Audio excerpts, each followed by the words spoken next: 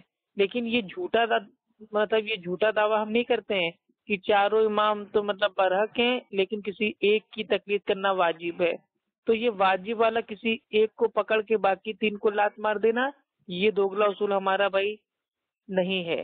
امام ابو حنیفہ رحم اللہ کے نزدیک سینے پہ ہاتھ باندھنے کی صحیح حدیث بھائی ان کے پاس پہنچی نہیں، کیونکہ بھائی وہ دور رہتے تھے کوفہ میں، تو کوفہ میں سینے پہ ہاتھ باندھنے کی حدیث بھائی پہنچی نہیں، تو انہوں نے اس دور کے بھائی علم کے حساب سے یہ بول دیا کہ بھائی ناف کے نیچے ہاتھ باندھو، لیکن انہوں نے کہا تھا کہ جب صحیح حدیث آ جائے تو وہی میرا مذہب ہے، اور جب اللہ اور اللہ کے رسول کی بات آ جائے تو میری بات کو دیوار پہ مار دینا۔